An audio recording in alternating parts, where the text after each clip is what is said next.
Okay, so I built an app. How do I market it? Or I have a landing page. You say build a landing page. How do I get people to it?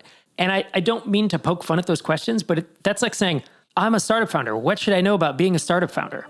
Everything.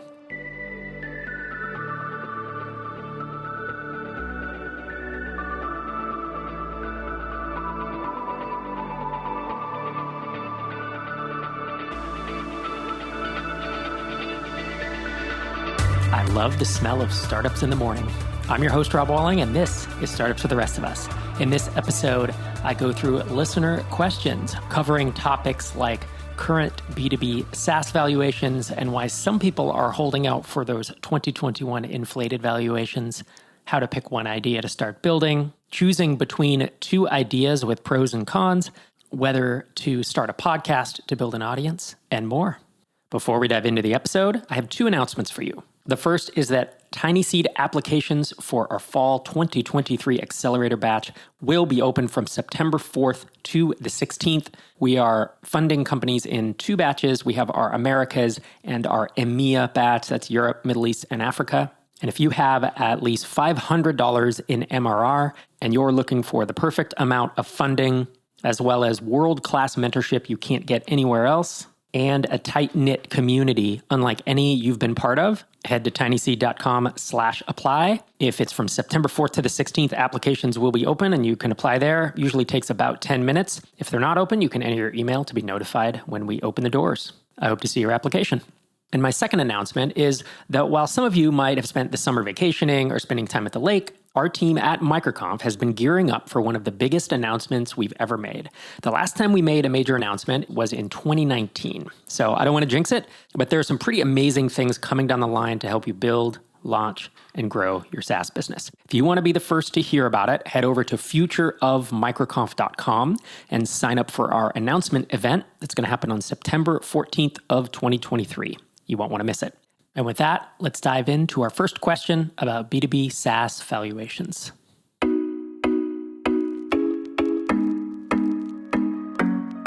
Hi, Rob. I'm a non-technical bootstrap founder and acquisition entrepreneur. For the past 2 years, I have been looking to acquire a self-serve B2B SaaS. For the past year, I've been specifically looking for a company doing MRR in the neighborhood of 10K. There are two reasons I've specifically been targeting companies in this range. One, my hope with acquiring a 10K MRR company is that it's cash flowing roughly $75,000 a year after COGS, and I can use that to go into scale-up mode, putting true automations, analytics, marketing in place.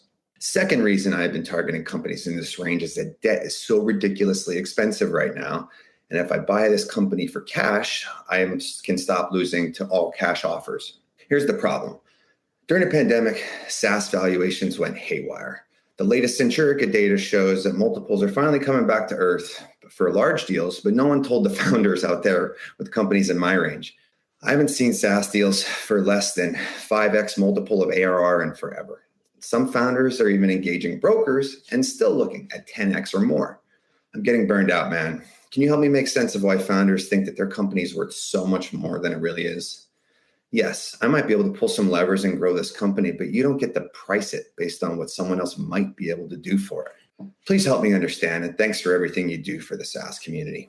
Oh, and can you also give an update on when the audiobook will be available on Google Play or Apple Books? Thanks.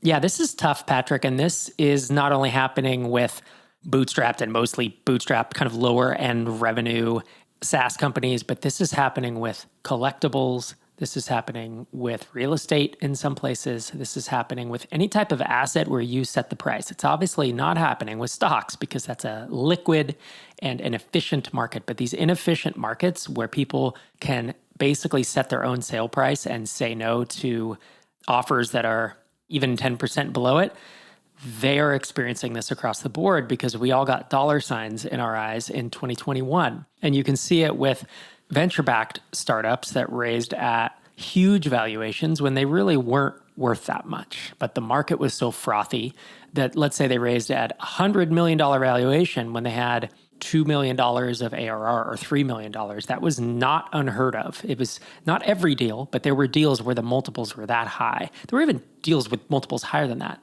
These days, you just can't do that. the market doesn't support it. Maybe if you're an AI startup and you're growing really fast, but you get the idea. Most companies are not going to get that. And so folks at some point have to come down to earth. And so the way I'd be thinking about it in your shoes is I know you've been patient, but you just have to be patient for this kind of thing. And if you get it on the way up, the interesting thing is as you see valuations increasing, it makes a lot of sense to buy because you know or expect that next month, next year, that company is going to be worth a bit more, right? The multiples are creeping their way up and you know you're getting a good value. When they're falling, it makes it really hard to pay top dollar because you don't know if next month it'll be down 10% or next year it'll be down a full 1x multiple below what you paid. I don't know of an easy way around this except to generate your own deals. So I have acquired, it depends on how you count, but certainly north of a dozen and probably closer to like 30 different apps, websites, info products, SaaS apps, downloadable software, even an e-commerce site, a couple e-commerce sites over the course of many years. And I got them from 3 different places. One were forums, just where I was involved. It was just communities, right? Where people would put something up for sale or they'd mention they need marketing help, needed a partner, and I bought the app from them and decided to market it myself. The other option, which is pretty popular these days, and I would think about it, is certainly through brokers. And I'm sure you're with all the, the main brokers I would mention, the Quiet Lights, the Empire Flippers, the FE Internationals. But the third was I did cold outreach. And I sent probably close to 50 emails, not in the annoying way people do cold outreach today, but back in 2010, I sent 50, maybe even 75 emails to products that looked dated. They just weren't being maintained anymore. They looked crufty. They looked long in the tooth. And I basically generated my own deal flow. And that's where I was then the single buyer.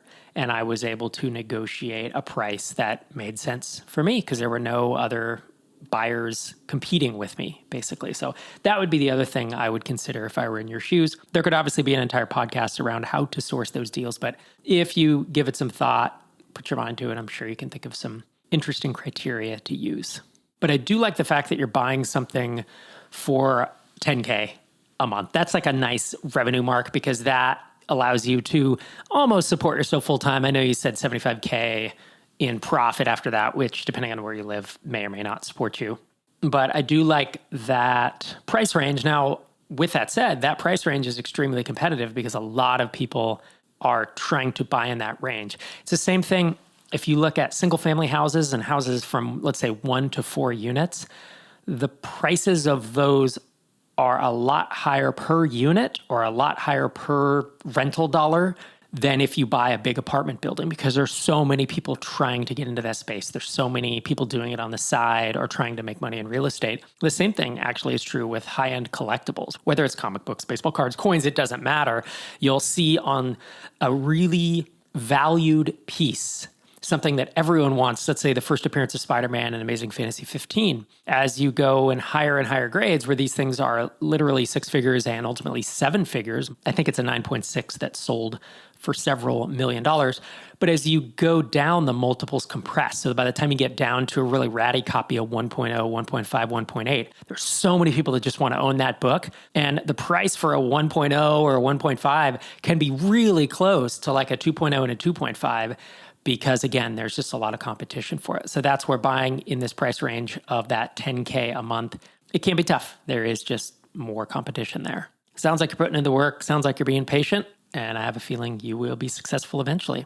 Patrick's second question was about whether the SaaS Playbook audiobook would be available on Google Play or Apple Books.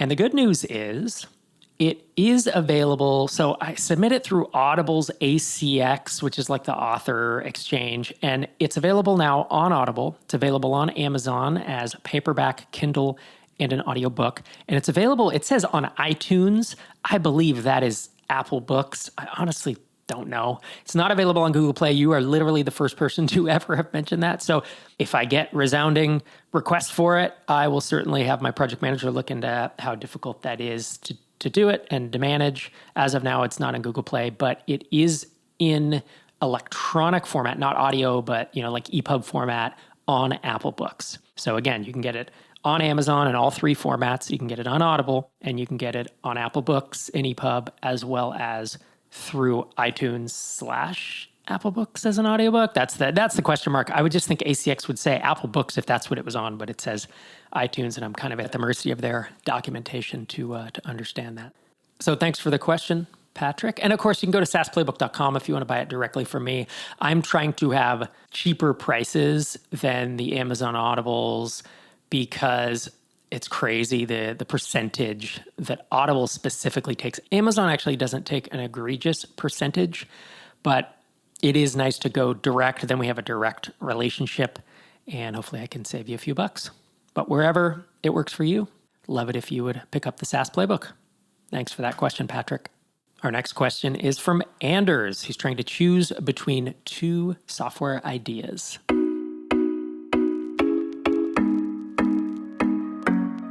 Hi, Rob. My name's Anders Gustafsson. I'm a non-technical individual with two separate ideas for a B2B SaaS. Both are drawn from problems that I experience daily as the owner of an automotive repair business, finding qualified technicians for my team and diagnosing and repairing vehicles correctly and efficiently. In both instances, I believe there's an opportunity to leverage generative AI for new solutions. Based on my research talking to potential customers, the recruiting solution is more novel with limited competition, but the feedback is that a smaller portion of the market would consider purchasing. The repair solution is the opposite. A large portion of the market would purchase, but I would be going toe-to-toe with lots of well-funded competitors who are likely to pursue similar solutions. I would like your thoughts on how you might analyze these opportunities so I can throw my energy and time behind one. Thanks a lot. Love your show. Thanks for that question, Anders. Questions like this are often hard to answer with limited information. It's that balance of I really do appreciate the brevity of your voicemail because it means I don't have to wade through 3 or 4 minutes of audio and a bunch of different factors. But it depends on a lot of things. And so I struggle to give a recommendation of, hey, you should do this.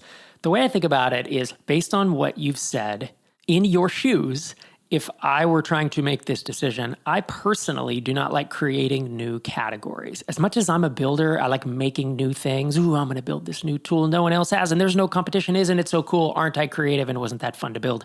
Usually, that's a fool's errand. It's very, very hard to build that without a cajillion dollars in funding and many, many years invested into creating that category.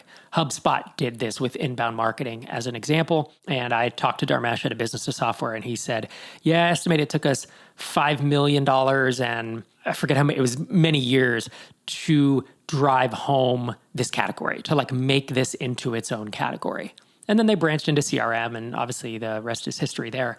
But if I'm going to go after a space these days, I personally want to go into a more competitive space, even with well-funded competitors, where I can carve out a position. I want to carve out a corner of the market to where if I have this repair solution that we build, while it may compete with these more well-funded customers, it's obvious who should use mine versus theirs. And it's obvious why you should use mine versus theirs. And maybe that's a focus. Maybe that's a feature set. Maybe that's just the positioning of if you're in the Pacific Northwest and the laws are different there, or the parts are different there, or maybe it's only for shops less than 10 people and all the other software is really bad for them, or vice versa. There's some angle there that I would be looking for and trying to make it a durable advantage as well. Because it's easy to get in to the idea of, oh, I'm going to build some features and that's going to be my moat. But the problem is features get replicated. Every feature I've ever built into software has been copied by someone. Even the awesome, super cool ones that we knew were novel, and we went back to first principles and we built this incredible engine that did all this cool automation, and just one by one, all that stuff over the course of the next few years was replicated. And so it was a temporary moat, but it was not one that lasted several years. Brand is a pretty strong moat. Virality is a pretty strong moat, assuming you can get it going. And there are other SaaS moats. I actually talk about these in the SaaS playbook, Speak of the Devil. But all that said, if you really have a passion to do the hiring solution, a smaller market, no competition, that actually scares me. But also, is that a good step one business? If you haven't been a software entrepreneur, shouldn't you start small and go into a vertical? Yeah, not a bad idea. Usually though, if I'm going to start small, I want something where the traffic is built in, right? It's the Shopify app store. I know SEO and I can target these specific terms where I kind of eliminate a lot of the headache of SaaS by just having marketing built in or distribution just built into the model. My concern with the hiring solution is it a two-sided marketplace? If so, don't build it. Don't even think, just don't. So I'm actually putting a pause, and maybe it's a permanent ban on two types of questions. I'm no longer going to answer questions about two-sided marketplaces. My answer is going to be don't, because I listened back to several of the episodes where I've answered listener questions, and just too many people think that that's a shortcut to not having to build this big feature set. Or I don't know, I guess because that's what you see on TV and that's what you see when you read about Uber or whatever. But it's a siren song, and bootstrappers don't make that work. The only time they make it work is when they have one side of the marketplace already, right? They have an audience, like the Tropical MBA guys did when they started Dynamite Shops. The other type of question I'm no longer going to answer is the one where it's, okay, so I built an app. How do I market it? Or I have a landing page. You say build a landing page. How do I get people to it? And I don't mean to poke fun at those questions, but that's like saying, I'm a startup founder. What should I know about being a startup founder? Everything. You should go back to all 675 episodes of this podcast, read all the books, like educate yourself, do some work on your own. Watch the YouTube videos. Like, I know we put out a lot of content, but it's pretty curated. You can zip through these YouTube videos at 2x and get an education. You can listen to episodes of this podcast while you drive, while you do the dishes, while you do yard work. Put them at 1.5x, put them in the background, and absorb that information over time. And then you'll have more, I would say, specific questions that I think are more constructive for yourself and I think are more constructive for the listeners. So that's a tangent. I didn't mean to derail your question, Anders, but I do appreciate the specificity of this one. And if I were in your shoes, I'd be looking to do the one with competitors. That part doesn't turn me off. In fact, it's intriguing to me. It shows that there is likely money in that space. And as long as you go into it not saying, I'm just going to replicate it, I'm just going to build what they have, and it's going to be half price. Half price can be one advantage, but you need others as well. You don't just want to be the cheapest one in the market. So thank you for that question. I hope it was helpful. My next question is a text question. It is from almost a year ago. And so some of these text questions stick around for a while, and eventually I just want to bring them in and answer them. This one is from Bhavesh, who has sent in several questions, and I appreciate him sending them in. They're always quite specific. His question in this one is, I have a complicated question about the stair step approach, and then he sent me a video, and I'm just going to summarize it. The video in summary says, if I have a step one product and it's making some money, and then I build or buy additional ones, I get to step two where I own all my time, and then I'm going to move on to step three, which is a standalone SaaS product. Do all of them have to be related? Like, should step three build on the same customer base or in the same market as steps one and two? Do they have to? Should they? My answer is they don't have to. And in most stair stepping that I see, they don't. But if possible, they should. That would be amazing. It's just, I haven't really seen it work out very much. I've seen it work out in a couple cases. One example is Craig Hewitt, who now runs Castos. He started off with a podcast editing productized service. Used to be called Podcast Motor. Now it's called Castos Productions. But he built that up to tens of thousands in MRR as he had a day job. Then, since he was in the podcasting space, this is all about doing things in public, creating opportunity. Someone approached him. They said, I have a WordPress plugin called Seriously Simple Podcasting. I will sell it to you for almost nothing. And I think he's been public about that purchase price. I will just say it's less than $10,000. It was not a very expensive purchase. It was a great, great buy on his part. Then he built Castos, a SaaS on top of that WordPress plugin. So he used productized service and a WordPress plugin to step into SaaS. And now he's talked about Castos as a seven-figure SaaS company. That's where it works. That's when it's amazing. Everything's going in one direction. I wish I had been able to do that. My step 1, 2, and 3 ideas were all separate, all different customer bases, and it made it hard. It was not the ideal way, but it's what happens with most people, especially if you're acquiring, because you just can't dictate what's available for sale at any time. And there could be a good opportunity that doesn't kind of fit within your ecosystem that you buy and lever up. If you're starting new ones, if you're building all of them from scratch, which is perfectly acceptable, I would absolutely try to err on the side of having them all be related or building on top of one another or sharing the same customer base. It's just going to make things easier in all the ways because you're going to understand that customer base. You're going to have shared customers. You're going to be able to market to them just in every way imaginable. It's going to make it much easier. So thanks for that question, Bhavesh. Hope that was helpful. As SaaS founders, we often look to our peers for inspiration. But what if your next big idea comes from where you least expect it? Imagine leveraging sales tactics from a $24 million jet chartering business, or implementing SOPs from a franchisor. Suddenly, you've got an edge that sets you apart. That's essentially what my friends at the Upflip podcast do. They uncover lessons that are universal, unique, and often unexpected by interviewing a broad spectrum of businesses.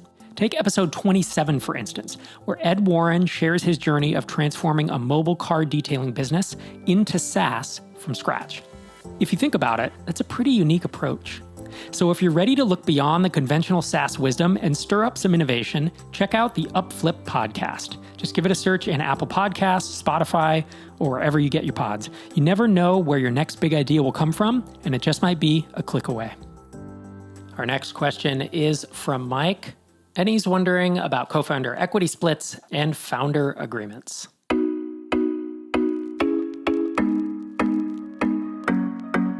Hey, Rob. My name's Mike. I am a new startup founder for a potential legal software company for attorneys, but I don't have any tech support. So I've been listening to as many of these 600 or so podcasts that I can. And what I'm running into is I've got tech people that want to be on board, not sure of the role of co-founder, CTO, fractional, employee, contractor. And so I'm wondering if you have a resource out there that's good for this kind of thing for founders agreements and or setting the roles and responsibilities and pay and or equity for some guides for that. So hopefully that question makes sense. I'm glad I'm getting to that point to have to think about those things, but I kind of hadn't thought about it till I got this far through with the business plan and the pitch deck and getting people interested and wanting to get an MVP. I want to get that stuff hammered out, and I also want to make sure they're not competing with me, they're not disclosing things, and everybody gets paid fairly. So with that, I will stop talking and look forward to your answer. Thanks, man. Bye. So I have a couple thoughts here. Obviously, getting a lawyer involved is the right answer, but that can be expensive. It is expensive, especially at the early stage. So in the US, if I was just looking for documents, I'm not a lawyer. I can tell you what I used when I was cash strapped and I wanted agreements. There's a bunch of places you can go. And Nolo.com is one, but I used RocketLawyer.com for many years for a lot of the early drip stuff. Is it perfect? No. Is it inexpensive and convenient? Yes. So I used it. And then as we got further along with revenue and things got more, I'll say complicated, but also we had more money, I actually rewrote quite a few of these or had a lawyer rewrite them or update them so that I was more comfortable with them. Another option is a TinySeed company, LexGo, and they operate in South America. And they are much like a Rocket Lawyer equivalent for South America, lexgo.cl. And then in terms of dividing up equity or trying to figure out who gets what, I honestly have not seen much written on that. I, of course, I've given thoughts on that in the past, but it's always a very specific question that I'm weighing in on where it's kind of like, well, the business is at 20K MRR and you've done the whole thing and you're bringing on kind of a co-founder in quotes, which is really just a late added business partner. They should get X% based on things I've seen. It's just rules of thumb and there's no direct formula for it. But I will say that slicingpie.com started as an ebook and it looks like they've now built it into a SaaS where I'm sure you could track the tasks they talk about. Basically, you take a bunch of tasks or things to get done and you put a certain amount of equity attached to each one, or maybe you can do it hourly too. I haven't read the ebooks probably since it first came out, which is 8 or 9 years ago, but it's basically a method for doing what you're thinking about. And their H1 at slicingpie.com is you've found the world's only fair startup equity calculator. Slicing Pie is a universal one-size-fits-all model that creates a perfectly fair equity split in early-stage bootstrap startup companies. I will admit, I read it and I thought to myself, I probably wouldn't use this. It just didn't fit my way of thinking. But I have known a handful of startups that have used it, and I really haven't heard any complaints. So, that's about as much of an endorsement as I can give it, having never tried it myself. It's always a struggle when you're talking about equity. And it probably should be because it's one of those things that if you just hand wave early on and you say, oh, we'll worry about it later, it can get really ugly, especially if the business takes off. As you know, becomes $1 million, $2 million ARR business, like that's worth a lot of money. And then at that point, 1 percentage point, 2 percentage points becomes a substantial amount of money. So I am glad that you're thinking about it and digging into it. and I hope my suggestions were helpful. And our last two questions of the day come from the same listener.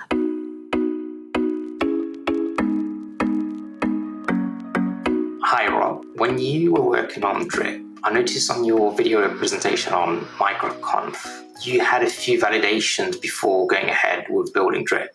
How many people said yes, that's what we need? And what was the tipping point for you to say, okay, enough, this is it, I'm building this? Thank you for taking your time to answer this question.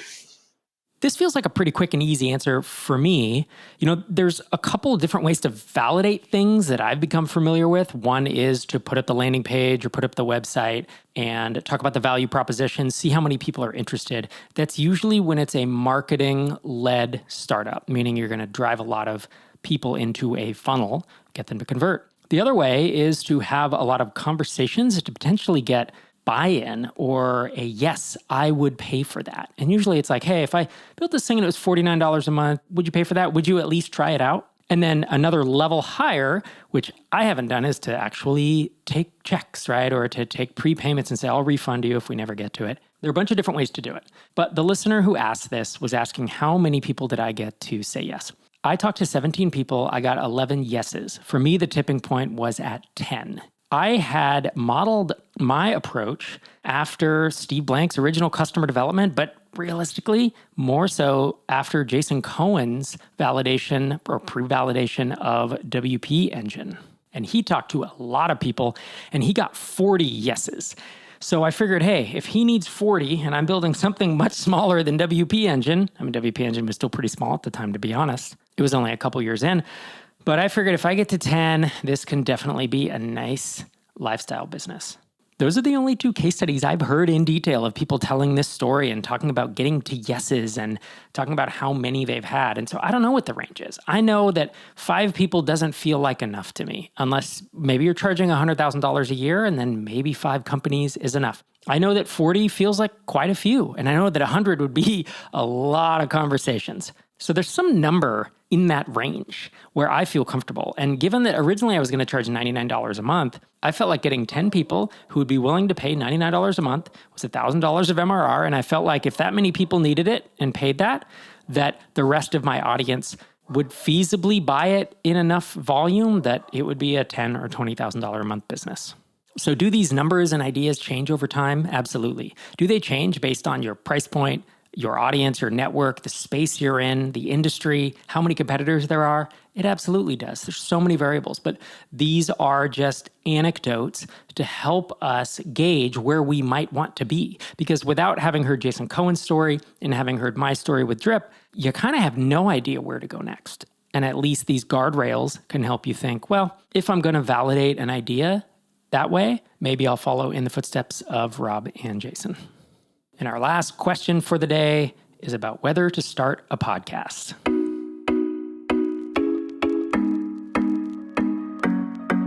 Hey Rob and team, I have a question regarding building an audience.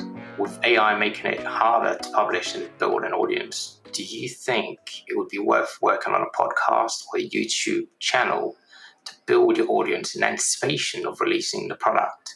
Thank you, and I'm also looking forward to read your new book. So I will admit, I don't think AI necessarily makes it harder to publish and build an audience. I mean, I guess it means more people will crank out more crappy content. But I've never built an audience competing against crappy content. I've typically competed against pretty competent folks who are putting their all into writing ebooks or writing blogs or putting out podcasts or putting out video content. So while AI is that accelerant that can maybe help people get further, I don't necessarily agree with the premise of the statement that AI is going to make it harder to build an audience. Because I think a lot of AI-generated content will be mayonnaise, bland. Unless you really know how to write a good prompt, trying to captivate an audience with bland content, it doesn't work. So then the second part of your question, I guess I don't agree with the premise of this, that you should build an audience at all in anticipation of releasing your product. I mean, if you're building a B2C product, then of course, build an audience of consumers, virality, this is where the B2C tools come into play.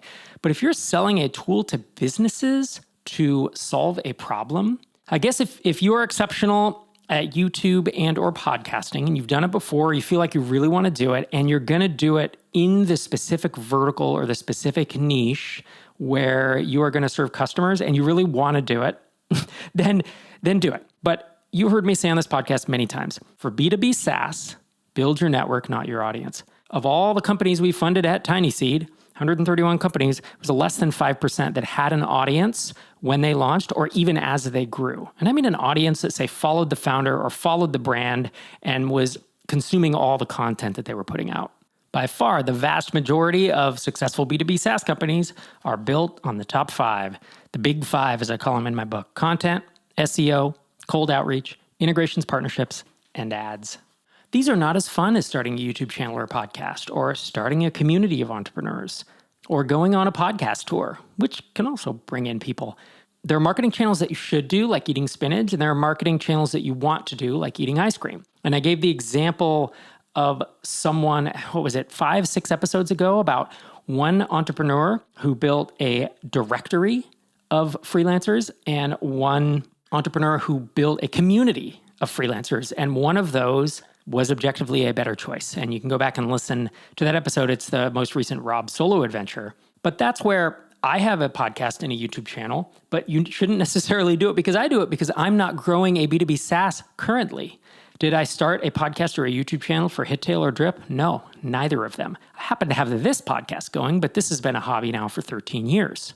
So if you want to, follow the indie hacker dream of, hey, I'm going to launch on Product Hunt, Hacker News, Reddit, and then I'm going to have this audience on a podcast and YouTube channel, and I'm going to build a product that basically serves other indie hackers, and the churn's going to be very high, so I need a really wide funnel. So I need to be one of the top 2 to 5 independent solo entrepreneurs. Micropreneur is what I used to call this, right? I was doing this from 2005 to 2011. And if you want to be that individual, then yes, you should build an audience. But if that's not going to be your approach and you want to build a long-term, sustainable, ambitious SaaS product that grows over time, you can implement the Stair Step method, of course, or you can build that B2B SaaS and then put to work the SaaS marketing approaches that I talk about in the SaaS playbook, or that you might find in a book like Traction, or in Sean Ellis's book, Hacking Growth. So I guess to answer your question directly, do I think it would be worth working on a podcast or YouTube channel to build an audience in anticipation of releasing a new product? And if it's an info product, then sure. And if it's software, if it's B2B SaaS, then no. I'm not saying it won't move the needle at all. I'm saying there are so many other marketing approaches that you can invest time in that will create a flywheel and create a better opportunity for your SaaS to grow. I will admit the audience-first approach, I think, is amazing for info products, for courses, for anything that relies on a personality. But we talk about audience first. What about SEO first? What about cold outreach first? What about pay-per-click advertising first? What about content first? What about partnerships and integrations first? These marketing approaches can be built in advance of building a product. I have a couple of founder friends who I mention on the show pretty regularly that built up flywheels, not of an audience, but of other marketing approaches before they even launched a product. And it gave them an incredible, basically a slingshot effect when they actually brought the product to market. So thanks for those questions. I hope my thoughts were helpful. At the sound of the tone, this episode of Startups for the Rest of Us has come to a close. Thank you so much for joining me again this week and every week. I'm Rob Walling, signing off from episode 676.